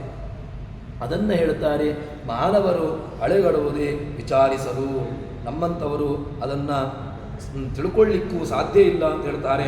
ಭಾಗವತದ ಅದಕ್ಕೆ ಪ್ರಮಾಣವನ್ನು ಕೇಳ್ತಾರೆ. ಭಗವಂತ ಸ್ತ್ರೀ ನಪುಂಸಕ ಪುರುಷನಲ್ಲಿ ಇದ್ದಾನೆ ಅಂತ ಹೇಳಿದಲ್ವ, ಪ್ರಮಾಣ ಉಂಟಾ? ಉಂಟಪ್ಪ. ಭಾಗವತ ಪುರಾಣವನ್ನು ಸವೈ ದೇವಾಸುರಮರ್ತ್ಯ ತಿರಿಯಂಗ ಸ್ತ್ರೀ ದುಷಂಡೋ ಭಗವಾನ್ ಜನಜಂತು ನಾಯಂ ಗುಣಕರ್ಮ ರಸನ್ನಚಾರ ನಿಷೇಧಯೇಶೋ ಜಯತ ಅಶೇಷ. ಭಾಗವತ ಹೇಳ್ತದೆ, ಭಗವಂತ ಎಲ್ಲ ಕಡೆಗಳಲ್ಲೂ ಕೂಡ ತಾನು ವ್ಯಾಪ್ತನಾಗಿ ತಾನು ನಿಯಾಮಕನಾಗಿದ್ದಾನೆ. ಮೊದಲಿಗೆ ನೀನು ಅವನನ್ನು ಅರ್ಥ ಮಾಡಿಕೋ. ಭಗವಂತ ನಮಗೆ ಗೊತ್ತುಂಟು. ಯಾಕೆ ಅಂತ ಕೇಳಿದ್ರೆ, ನಾನು ಈ ಎಲ್ಲ ಕರ್ಮಾಗವನ್ನು ನಮಗೆ ಒಳ್ಳೆಯ ದೃಷ್ಟಾಂತ ಏನು ಗೊತ್ತುಂಟ? ನಾನು ಇನ್ನೇ ಕೊಟ್ಟಿರತಕ್ಕಂತಹ ದೃಷ್ಟಾಂತ ನಮಗೆ ಇದೊಂದು ತಟ್ಟಿರಾಯ ಅಂತ ನೀವು ಕಲ್ಪನೆ ಮಾಡಿ. ತಟ್ಟಿರಾಯ ಅಂತ ಹೇಳಿದರೆ ಒಂದು ದೊಡ್ಡ ಒಂದು ಗೊಂಬೆ ಕರಾವಳಿಯಲ್ಲಿ ದೇವಸ್ಥಾನದ ಎದುರುಗಡೆ ನಿಲ್ಲಿಸಿರ್ತಾರೆ. ಇದು ಏನು ಕೇಳಿದರೆ, ಈ ತಟ್ಟಿರಾಯನ ಕೆಲಸ ಎಷ್ಟು ಅಂತ ಕೇಳಿದರೆ, ತಟ್ಟಿರಾಯನಿಗೆ ಸ್ವತಂತ್ರವಾಗಿ ಒಂದು ತಿರುಗಾಡಿಕೊಂಡು ಬರುವುದಿಲ್ಲ. ಮತ್ತು ಏನು ಕೇಳಿದ್ರೆ, ಆ ಉತ್ಸವ ದೇವರು ಹೊರಗೆ ಬರ್ತದೆ, ಅಷ್ಟೊತ್ತಿಗೆ ತಟ್ಟಿರಾಯನ ಒಳಗೆ ಒಬ್ಬ ವ್ಯಕ್ತಿ ಹೋಗ್ತಾನೆ. ಅವನು ಒಳಗಡೆಯಿಂದ ಎಲ್ಲ ಆ ದೇವರ ಏನು ಆ ಉತ್ಸವಗಳು ಹೋಗುವಂತಹ ಬೀದಿಯಲ್ಲಿ ತಾನೊಂದು ವ್ಯವಸ್ಥೆಯೊಂದು ಹೋಗಿ ಬರ್ತಾನೆ. ಅದೇನು ಕೇಳಿದ್ರೆ ದೇವರ ವೈಭವ. ಅದೇ ರೀತಿಯಾಗಿ ಒಳಗಡೆ ದೇವರು ಒಬ್ಬ ತನ್ನ ಕೆಲಸವನ್ನು ನಿಲ್ಲಿಸ್ತಿ, ಯಾರೂ ಯಾವ ಕೆಲಸವನ್ನು ಮಾಡಲಿಕ್ಕೆ ಸಾಧ್ಯವೇ ಇಲ್ಲ. ಕಣ್ಣು ಕಿವಿ, ದೇವರು ಪ್ರಾಣದೇವರು ಇಬ್ಬರೂ ಹೊರಟು ಹೋಗಲಿ, ಕಣ್ಣು ಕಿವಿ ಮೂಗು ನಾಲಿಗೆ ಯಾರು ಯಾವ ಕೆಲಸವನ್ನು ಮಾಡಿದರೂ ಪ್ರಯೋಜನ ಇಲ್ಲ. ಅಯ್ಯೋ, ಇದರಲ್ಲಿ ಕೋಮದಲ್ಲಿ ಉಂಟು, ಕಣ್ಣು ಕಿವಿಗಳು ಉಂಟು, ಏನು ಕೆಲಸ ಮಾಡ್ತಾ ಇಲ್ಲ, ಗೊತ್ತಾಗೋದಿಲ್ಲ. ಯಾರು ಬಂದರೂ ಗೊತ್ತಾಗೋದು, ಯಾರು ಹೋದರೂ ಗೊತ್ತಾಗೋದಿಲ್ಲ. ಆ ರೀತಿಯಾಗಿ ಒಳಗಡೆ ಒಬ್ಬ ಇದ್ದರೆ ಎಲ್ಲ ಕ್ರಿಯೆಗಳು, ಇಲ್ಲವಾ ಏನಿಲ್ಲ, ಸುಮ್ಮನೆ. ಅದಕ್ಕೋಸ್ಕರವಾಗಿ ಭಗವಂತ ಎಲ್ಲ ಕಡೆಗಳಲ್ಲೂ ತಾನಿದ್ದಾನೆ ಎಂಬುದಾಗಿ ಹೇಳ್ತಾನೆ. ಹೇಗಿದ್ದಾನೆ ಅಂತ ಕೇಳಿದ್ರೆ, ಆಯಾಯ ರೂಪದಲ್ಲಿ ತಾನಿರ್ತಾನೆ. ಸ್ತ್ರೀಯ ಶರೀರದಲ್ಲಿ ಸ್ತ್ರೀ ರೂಪನಾಗಿರ್ತಾನೆ, ಪುರುಷ ಶರೀರದಲ್ಲಿ ಪುರುಷ ರೂಪನಾಗಿರ್ತಾನೆ, ಇನ್ನು ನಪುಂಸಕಾದಿಗಳಲ್ಲಿ ಆ ರೀತಿಯಾಗಿರ್ತಾನೆ ಭಗವಂತ. ಯಾಕೆ ಹೇಳಿದರೆ ಅವರಿಗೆ ಆಯಾಯ ವ್ಯವಸ್ಥೆಗಳನ್ನು ತಾನಿರ್ತಾನೆ ಎಂಬುದಾಗಿ ಹೇಳ್ತಾರೆ. ಭಗವಂತ ಆ ಭಗವಂತನ ಮಹಿಮೆಯನ್ನು ಯಾರೂ ತಿಳ್ಕೊಳ್ಳಿಕ್ಕಾಗೋದಿಲ್ಲ ಅಂತ ಹೇಳಿದಾಗ ಅದಕ್ಕೆ ಒಳ್ಳೆಯ ಒಂದು ದೃಷ್ಟಾಂತವನ್ನು ಭಾಗವತವೇ ಹೇಳ್ತದೆ. ನಮಗೆ ಭಾಗವತ ಭಗವದ್ಗೀತೆ ಎರಡೂ ಕೂಡ ಒಳ್ಳೆಯ ಒಂದು ಟೆಕ್ಸ್ಟ್. ನಾವು ಭಾಗವತವನ್ನು ಭಗವದ್ಗೀತೆಯನ್ನು ಭಾರತವನ್ನು ತೆಗೆದೆವು ಅಂತ ಹೇಳಿದರೆ ಎಲ್ಲವೂ ಕೂಡ ನಮಗೆ ಅದರಲ್ಲಿ ಮೇಳೈಸಿಕೊಂಡು ಸಿಗ್ತದೆ, ಎಲ್ಲವೂ ಕೂಡ ಏಕತ್ರ ಲಭಿಸ್ತದೆ. ಹೇಳ್ತಾರೆ, ನಾಂತಂ ವಿದಾಮ್ಯಹಮಮೇವ ನಯ ಪ್ರಜೇತಾ ಮಾಯಾ ಬಲಸ್ಯ ಪುರುಷೋ ಕೃತೋ ಪರೇಯೇ ಗಾಯನ್ ಗುಣಾನ್ ದಶಶತಾನನ ಆದಿದೇವಃ ಶೇಷೋಧುನಾಪಿ ಸಮವಸ್ಯತಿ ನಾಸ್ಯ ಪಾರಂ. ಭಗವಂತನ ನಾಂತಂ ವಿದಾಮಿ, ಭಗವಂತನಿಗೆ ಕೊನೆಯಲ್ಲಿ ಅಂತ ಕೇಳಿದ್ರೆ ಕೊನೆ ಗೊತ್ತಿಲ್ಲ. ಯಾರಿಗೆ ಕೊನೆ ಗೊತ್ತಿದೆ? ಭಗವಂತನಿಗೆ ಕೊನೆಯಲ್ಲಿ ಕೊನೆ ಗೊತ್ತಿಲ್ಲಪ್ಪ. ಯಾಕೆ ಹೇಳಿದ್ರೆ ಅದು ಅವನ ಸಾಮರ್ಥ್ಯ. ನಾಂತಂ ವಿದಾಮಿ ಅಹಂ ಅಮಿ, ನಾನಲ್ಲ, ದೇವತೆ ಮುನಯ ಜ್ಞಾನಿಗಳು ಕೂಡ ಅವನ ಕೊನೆಯನ್ನ ಅವನ ಸೀಮೆಯನ್ನ ಕಂಡವರಿಲ್ಲ. ಮತ್ತೆ ಮಯಾಬಲಸ್ಯ ಪುರುಷಸ್ಯ ಕುತೋಪರಿ, ಉಳಿದಂತಹ ಜೀವರಾಶಿಗಳ ಸಾಮರ್ಥ್ಯ ಸಾಧ್ಯವೇ ಇಲ್ಲ. ಗಾಯನ್ ಮತ್ತೆ ಏನು ಮಾಡಬೇಕು ಕೇಳಿದ್ರೆ ಗಾಯನ್ ಗುಣಾನ್, ನಮಗಿರತಕ್ಕಂತಹ ಕೆಲಸ ಏನು ಗೊತ್ತುಂಟ? ದೇವರನ್ನ ಸ್ತೋತ್ರ ಮಾಡುವುದು. ಸ್ತೋತ್ರ ಮಾಡಲಿಕ್ಕೆ ಬರೋದಿಲ್ವಾ? ದೇವರ ಹೆಸರುಗಳನ್ನು ಕರೆಯುವಂಥದ್ದು ಸಾಕು. ಏನಿಲ್ಲ ಅಂದರೂ ಕೂಡ ನಾವು ಮನೆ ಬಿಟ್ಟು ಹೊರಗೆ ಬರ್ತೇವೆಯಾ? ಮನೆ ಬಿಟ್ಟು ಹೊರಗೆ ಬಂದಾಗ ಏನು ಮಾಡುವುದು ಬೇಡ. ಕೃಷ್ಣ ನಾರಾಯಣ ಹರೇ ವಾಸುದೇವ ಅಂತ ಹೇಳಿಕೊಂಡು ನನಗೆ ದೇವರ ಹೆಸರು ಕರೀಲಿಕ್ಕೂ ನಮಗೊಂದು ರೀತಿಯಾಗಿ ಸಂಕೋಚ. ಯಾರೋ ಏನೋ ಯೋಚನೆ ಮಾಡ್ತಾರೆ, ಯಾರೋ ಏನೋ ಹೇಳ್ತಾರೇನೋ ಅಂತ ಎಂಬುದಾಗಿ ಒಳಗಿರತಕ್ಕಂತಹ ಸಂಕೋಚ ಭಾವನೆ. ಆದರೆ ದೇವರ ಹೆಸರುಗಳನ್ನು ಕರೀಲಿಕ್ಕೆ ಯಾವ ಕಾಲಕ್ಕೂ ಕೂಡ ನಾವು ಯಾವತ್ತೂ ಕೂಡ ನಾವು ಸಂಕೋಚವನ್ನಾಗಲಿ ಅಥವಾ ಯಾವುದೇ ರೀತಿಯಾಗಿರ್ತಕ್ಕಂತಹ ಒಂದು ಮುಜುಗರವನ್ನು ಪಡಬಾರದು. ದೇವರನ್ನು ಒಳ್ಳೆ ರೀತಿಯಲ್ಲಿ ನಾವು ದೇವರನ್ನು ಸ್ತೋತ್ರ ಮಾಡಬೇಕು. ಹರೇ ನಮಃ ವಾಸುದೇವ ಅಂತ ಹೇಳಿಕೊಂಡು ದೇವರನ್ನು ನಾವು ಕರೀಬೇಕು. ಕರೆಯಲೇಬೇಕಾಗಿರ್ತಕ್ಕಂಥ ನಮ್ಮ ನಿತ್ಯ. ಅದಕ್ಕೋಸ್ಕರವಾಗಿ ಅದನ್ನು ಹೇಳ್ತಾರೆ. ಭಗವಂತನನ್ನ ಬ್ರಹ್ಮಾದಿಗಳೇ ಅರಿಲಿಲ್ಲ, ಇನ್ನು ನಮ್ಮಂತಹ ಜೀವರಾಶಿಗಳ ಪಾಡೇನು ಅಂತ ಎಂಬುದಾಗಿ ಹೇಳ್ತಾರೆ. ಅದಕ್ಕೋಸ್ಕರವಾಗಿ ಭಗವಂತ ಬೇರೆ ಬೇರೆ ಕಡೆಗಳಲ್ಲಿ ತಾನಿದ್ದಾನೆ ಎಂಬುದಾಗಿ ಅದನ್ನು ತಿಳಿಸಿಕೊಡ್ತಾರೆ. ಅದಾದ ಮೇಲೆ ಭಗವಂತ ನಾವು ಶಬ್ದ ಸ್ಪರ್ಶ ರೂಪ ರಸ ಗಂಧ ಇತ್ಯಾದಿಗಳನ್ನು ನಾವು ಅನುಭವಿಸ್ತೇವೆ. ಶಬ್ದ ಕೇಳ್ತದೆ, ಶಬ್ದ ಸ್ಪರ್ಶ ರೂಪ ರಸ ಗಂಧ ಇತ್ಯಾದಿಗಳೆಲ್ಲವೂ ಕೂಡ ನಮಗೆ ಜ್ಞಾನವನ್ನು ತರಿಸಿಕೊಡ್ತದೆ.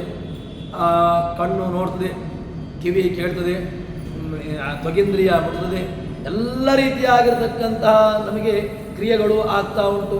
ಯಾಕೆ ಆಗ್ತಾ ಉಂಟು ಅಂತ ಕೇಳಿದ್ರೆ ಕಣ್ಣು ಆಯಾಯ ಕೆಲಸವನ್ನು ಮಾಡ್ತಾ ಉಂಟಲ್ವ.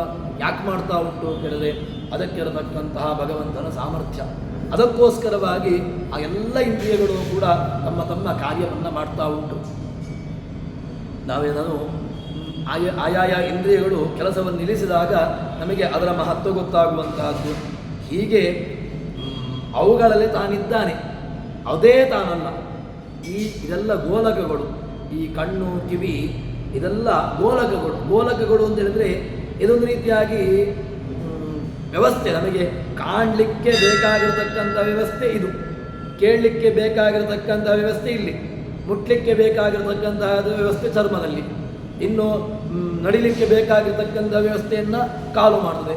ಹೀಗೆ ಒಂದೊಂದು ಇಂದ್ರಿಯಗಳು ತಮ್ಮ ತಮ್ಮ ಕೆಲಸವನ್ನು ಮಾಡ್ತದೆ.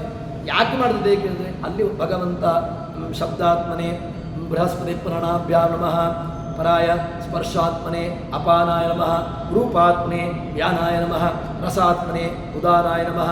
ನಾವು ನಿತ್ಯದಲ್ಲೂ ಕೂಡ ನ್ಯಾಸವನ್ನು ಮಾಡ್ತೇವೆ. ತತ್ವನ್ಯಾಸವನ್ನು ಸಂಧ್ಯಾವಂದನೆಯ ಕಾಲದಲ್ಲಿ ನಾವು ಮಾಡಬೇಕು. ಯಾಕೆ ಅಂತ ಕೇಳಿದರೆ, ದೇವರೇ ನಾನು ಊಟವನ್ನು ಮಾಡ್ತೇನೆ, ನನಗೆ ನಾಲಿಗೆಗೆ ಆ ರಸದ ಜ್ಞಾನವೇ ಬರಲಿಲ್ಲ ಅಂತಾದರೆ ಏನು ಗತಿ? ನಾಲಿಗೆಗೆ ಅದರ ಜ್ಞಾನವೇ ಬರಲಿಲ್ಲ, ಇಲ್ಲಿದ್ದಾನೆ ಇಂದಂತಹ ವ್ಯವಸ್ಥೆಯ ಜ್ಞಾನವೇ ಬರಲಿಲ್ಲ ಅಂತಾದರೆ, ಗಾಳಿಯಿಂದಾಗಿ ಒಳ್ಳೆಯ ಮಧುರವಾಗಿರತಕ್ಕಂತಹ ಸುವಾಸನೆ ಗೊತ್ತಾಗ್ತಾ ಇಲ್ಲ ಅಂತಾದರೆ, ಅದಕ್ಕೋಸ್ಕರವಾಗಿ ಭಗವಂತ ಆಯಾಯ ಇಂದ್ರಿಯಗಳಲ್ಲಿ ತಾನಿದ್ದಾನೆ ಅಂತ ಹೇಳ್ತಾರೆ. ಯಾಕೆ ಅಂತ ಕೇಳಿದ್ರೆ ಹೇಳ್ತಾರೆ, ಅದನ್ನು ಒಳ್ಳೆಯ ರೀತಿಯಲ್ಲಿ ಹೇಳ್ತಾರೆ. ಗಂಧ ರಸ ರೂಪ ಸ್ಪರ್ಶ ಶಬ್ದೊಂದು ತಾನಲ್ಲ, ಆದರೆ ತಾನಿದ್ದಾನೆ ಅಲ್ಲಿ ಇದ್ದುಕೊಂಡು ಅದರ ಹೆಸರಿನಿಂದ ಆಯಾಯ ಹೆಸರಿನಿಂದ ತಾನು ಕರೆಸಿಕೊಡ್ತಾನೆ. ಮತ್ತೆ ಕರೆಸುತ್ತಾ ಜೀವರಿಗೆ ತರ್ಪಕನು, ಜೀವರಿಗೆ ತೃಪ್ತಿಯಾಗುವಂತೆ ಮಾಡ್ತಾನೆ. ಜೀವರಿಗೆ ತೃಪ್ತಿ ಎಂಬಂತಹ ಗುಣ, ತೃಪ್ತಿ ಎಂಬುದು ಆಗುವುದು ಹೇಗೆ ಅಂತ ಕೇಳಿದ್ರೆ, ನೀರನ್ನು ಕುಡಿತಾನೆ, ತುಂಬ ನೀರಡಿಕೆ ಆಗಿತ್ತು. ನೀರಡಿಕೆ ಯಾರಿಗೆ ಕೇಳಿದ್ರೆ ಜೀವನಿಗೆ ಹಾಕಿದ್ರೆ ದೇಹಕ್ಕೆ ಆಯಿತು. ದೇಹಕ್ಕೆ ಆಯಿತು ಅಂತಾದಾಗ ನೀರನ್ನು ಕುಡಿದಾಗ ಏನಾಯಿತು, ತೃಪ್ತಿ ಎಂಬಂತಹ ಒಂದು ಅನುಭವ ಆಯಿತು. ಯಾವುದೋ ಒಂದು ವಸ್ತುವನ್ನು, ದೇವರ ವಿಗ್ರಹವನ್ನು ನೋಡಿದಾಗ ಅದರಿಂದಾಗಿ ನೋಡುವ ಮೂಲಕವಾಗಿ ಒಂದು ತೃಪ್ತಿಯನ್ನು ಕೊಟ್ಟ. ಅದಾದ ಮೇಲೆ ಭಗವಂತ ಒಳ್ಳೆಯ ಶ್ರವಣಕ್ಕೆ ಬೇಕಾಗಿರತಕ್ಕಂತಹ ಒಳ್ಳೆಯ ಸಂಗೀತವನ್ನಿಟ್ಟುಕೊಂಡ. ಸಂಗೀತವನ್ನು ಕೇಳಿದ್ರಿಂದಾಗಿ ಅವನಿಗೆ ಒಳ್ಳೆಯ ವ್ಯವಸ್ಥೆ ಆಯಿತು. ಅದರಿಂದಾಗಿ ಏನಾಯಿತು, ತೃಪ್ತಿ ಆಯಿತು.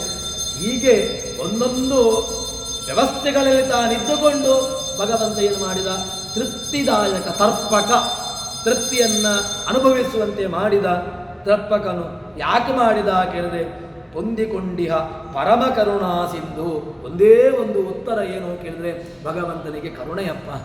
ಯಾಕೆ ಕರುಣೆ ಕೇಳಿದ್ರೆ, ನಾನು ಭಕ್ತರನ್ನು ನಾನು ಉದ್ಧಾರ ಮಾಡ್ತೇನೆ ಅಂತ ನಾನೊಂದು ವಾಕ್ಯ ಅನ್ನೊಂದು ಭಗವಂತನದು ಧ್ಯೇಯವಾಕ್ಯದು ಏನು, ನಾನು ಭಕ್ತರನ್ನು ಯಾವ ಕಾಲಕ್ಕೂ ಕೂಡ ನಾನು ಅವರನ್ನು ಕೆಳಕ್ಕೆ ಹೋಗ್ಲಿಕ್ಕೆ ಬಿಡೋದಿಲ್ಲ. ಏನು, ಭಕ್ತರನ್ನು ನಾನು ಉದ್ಧಾರ ಮಾಡ್ತೇನೆ. ನನ್ನ ಭಕ್ತರು ಯಾವತ್ತೂ ಕೂಡ ಅವರು ನನ್ನನ್ನು ನಂಬಿ ಕೆಳಕ್ಕೆ ಹೋದರು.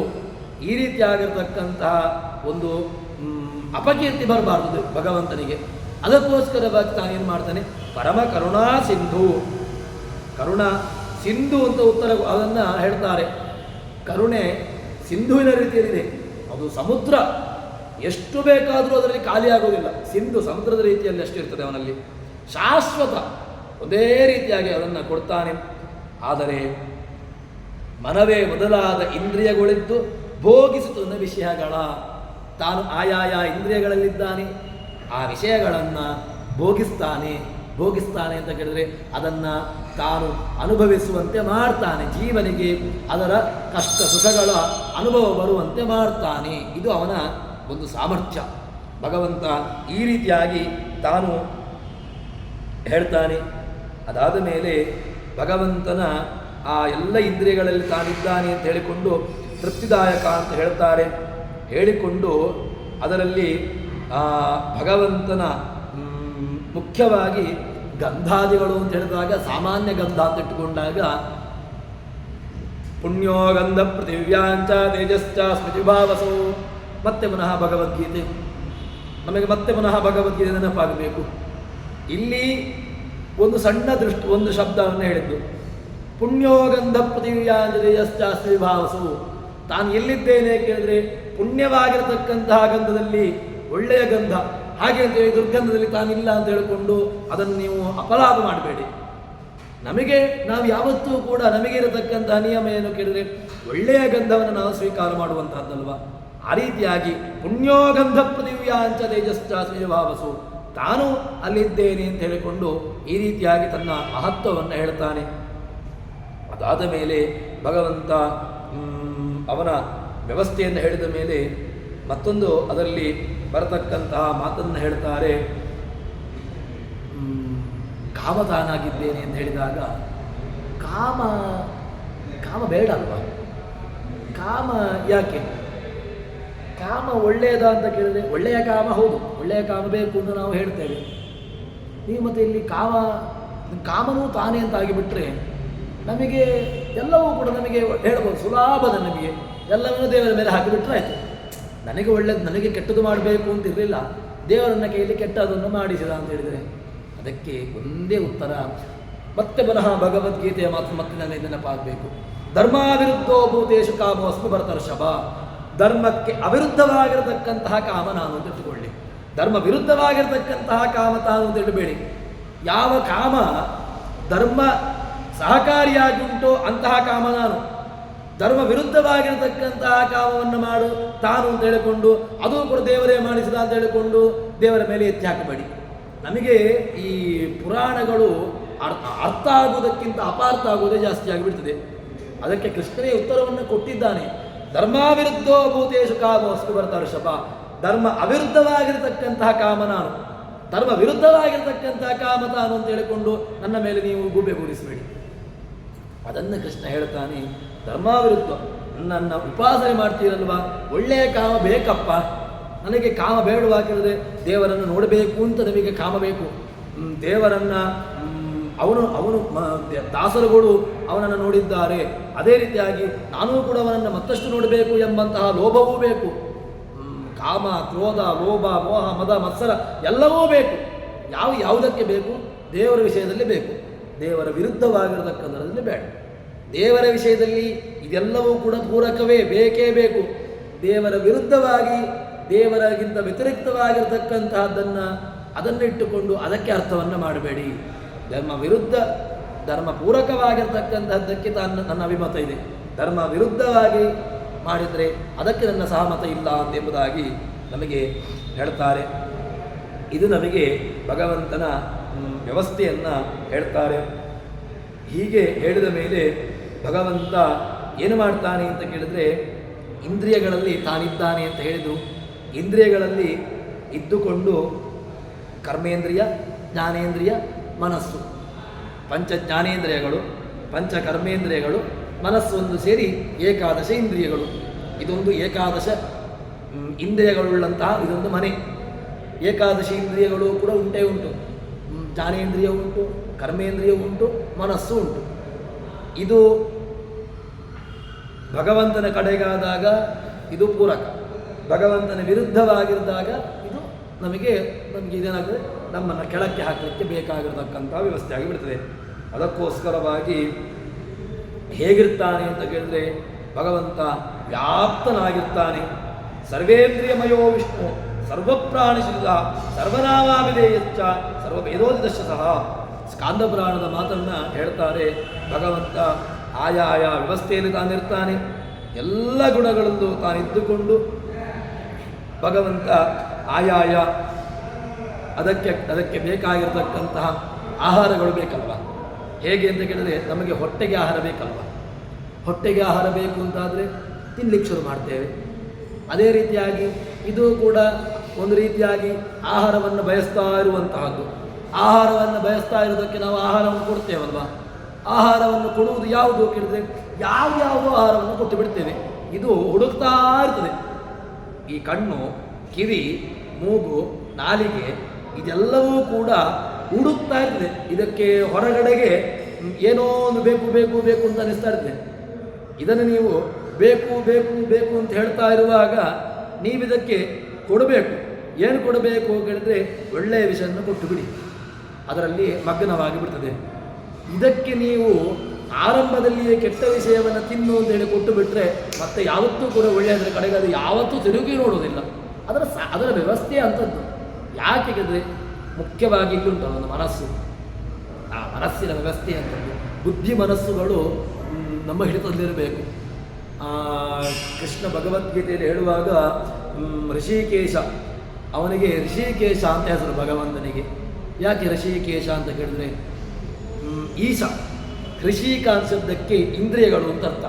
ಇಂದ್ರಿಯಗಳಿಗೆ ಒಡೆಯ ಭಗವಂತನಿಗೆ ಋಷಿಕೇಶ ಅಂತ ಹೆಸರು. ಯಾಕೆ ಹೆಸರು ಕೇಳಿದ್ರೆ, ಋಷಿಕಾಣ ಈಶಃ, ಇಂದ್ರಿಯಗಳಿಗೆ ಒಡೆಯ. ಇಂದ್ರಿಯಗಳು ಅಂತ ಹೇಳಿದ್ರೆ 11 ಇಂದ್ರಿಯಗಳನ್ನು ಇಟ್ಟುಕೊಳ್ಳಬೇಕು. ಜ್ಞಾನೇಂದ್ರಿಯಗಳು, ಕರ್ಮೇಂದ್ರಿಯಗಳು, ಮನಸ್ಸನ್ನಿಟ್ಟುಕೊಳ್ಳಿ. ಇದು ಇಷ್ಟೂ ಕೂಡ ಅವನ ಹಿಡಿತದಲ್ಲಿ ಉಂಟಾ? ಇದಕ್ಕೆ ಯಾವ ರೀತಿಯಾದರೂ ಕೂಡ ಯಾವ ಕಾಲಕ್ಕೂ ಕೂಡ ಇದಕ್ಕೆ ಸಂಚಕಾರ ಇಲ್ಲ. ಇದಕ್ಕೆ ಯಾವಾಗ ಸಂಚಕಾರ ಗೊತ್ತುಂಟಾ? ಇದು ಧರ್ಮ ವಿರುದ್ಧವಾಗಿರತಕ್ಕಂಥ ವಿಷಯಗಳು ಇದ್ದಾಗ ಇದಕ್ಕೆ ಸಂಚಕಾರ ಶುರುವಾಗುವಂತಹದ್ದು. ಇದನ್ನು ಧರ್ಮ ವಿರುದ್ಧವಾಗಿ ನೀವು ನಡೆಸಿದರೆ, ಧರ್ಮ ವಿರುದ್ಧವಾಗಿ ಕೊಂಡೋದ್ರೆ ಇದಕ್ಕೆ ಸಂಚಕಾರ, ನಿಮ್ಮ ಅವನತಿ ಶುರು. ನೀವು ಯಾವತ್ತು ಇದನ್ನು ಧರ್ಮ ವಿರುದ್ಧವಾಗಿರತಕ್ಕಂಥ ವಿಚಾರಗಳಲ್ಲಿ ನೀವು ಇದನ್ನು ತೊಡಗಿಸ್ತೀರೋ ಆವಾಗ ನಿಮ್ಮ ಅವನತಿ ಶುರು. ಇದನ್ನು ನೀವು ಯಾವಾಗ ಧರ್ಮದ ಕಡೆಗಳಲ್ಲಿ ಕೊಂಡೋಗ್ತೀರೋ ಆವತ್ತಿಗೆ ನಿಮಗೆ ಏಳಿಗೆ ಶುರು. ಅದಕ್ಕೋಸ್ಕರವಾಗಿ ಅದನ್ನು ಹೇಳ್ತಾರೆ, ಭಗವಂತ ಇಂದ್ರಿಯಗಳಲ್ಲಿ ತಾನಿರ್ತಾನೆ. ಇಂದ್ರಿಯಗಳಲ್ಲಿ ತಾನಿದ್ದುಕೊಂಡು ಭಗವಂತ ಶಬ್ದಾದ್ಯಾ ಇಂದ್ರಿಯಾದ್ಯಾಶ್ಚ ಸತ್ವಾದ್ಯಾಶ್ಚ ಶುಭಾನಿ ಚ ಅಪ್ರಧಾನಾನಿ ಚ ಗುಣ ನಿಗದ್ಯಂತೆ ನಿರುಕ್ತಿಗೈಹಿ. ಭಗವಂತ ಎಲ್ಲ ರೂಪಗಳಲ್ಲಿ ತಾನಿದ್ದುಕೊಂಡು ಆ ಎಲ್ಲ ರೂಪಗಳಿಗೂ ತಾನು ನಿಯಾಮಕನಾಗಿದ್ದುಕೊಂಡು ತಾನು ವ್ಯವಸ್ಥೆಗಳನ್ನು ಮಾಡ್ತಾನೆ ಎಂಬುದಾಗಿ ನಮಗೆ ಹೇಳ್ತಾರೆ. ಇದನ್ನು ನಮಗೆ ಪುರಾಣಗಳು ಹೇಳಿದ್ದನ್ನು ದಾಸರುಗಳು ತಿಳಿಸಿಕೊಡ್ತಾರೆ. ನಮಗೆ ದಾಸರುಗಳು ಹೇಳಿದ್ದು ದೊಡ್ಡ ಏನೋ ವಿಚಾರಗಳಲ್ಲ, ಸಣ್ಣ ವಿಚಾರಗಳನ್ನೇ ನಮಗೆ ಅರ್ಥ ಆಗುವಂತೆ ಹೇಳಿದ್ದಾರೆ. ಏನು ಕೇಳಿದರೆ, ನಾವು ಯಾವುದಕ್ಕೆ ಮನಸ್ಸನ್ನು ಕೊಡಬೇಕು, ಯಾವುದಕ್ಕೆ ಇಂದ್ರಿಯಗಳನ್ನು ಕೊಡಬೇಕು ಎಂಬುದಕ್ಕೆ ನಮಗೆ ಪುರಾಣ ಹೇಳಿದೆ. ಅದನ್ನು ನಮಗೆ ಅರ್ಥ ಆಗುವ ರೀತಿಯಲ್ಲಿ ಹೇಳಿದಂತಹ ವ್ಯವಸ್ಥೆ ದಾಸವರೇಣ್ಯರದ್ದು. ಅದನ್ನು ನಾವು ಅರ್ಥೈಸಿಕೊಳ್ಳಬೇಕು ಎಂಬುದಾಗಿ ಇವತ್ತಿನ ಏನು ಭಾಗವನ್ನು ಕ್ಷೇತ್ರಾಧಿಪತಿಯಾಗಿರ್ತಕ್ಕಂತಹ ರಾಮ ರವಿಂದ್ರನಾಗಿರತಕ್ಕಂತಹ ವೇದವ್ಯಾಸರಲ್ಲಿ ಅರ್ಪಿಸ್ತೇನೆ. ಯಸ್ಸರ್ವ ಸಂಪೂರ್ಣ ಸರ್ವದೋಷ ವಿರುದ್ಧ ಪ್ರೇತಾಮೃತೇ ಬಾಲಂ ವಿಷ್ಣುರ್ಮೇ ಪರಮಸ್ವೃತ್ ಶ್ರೀಕೃಷ್ಣಾರ್ಪಿತಮಸ್ತು.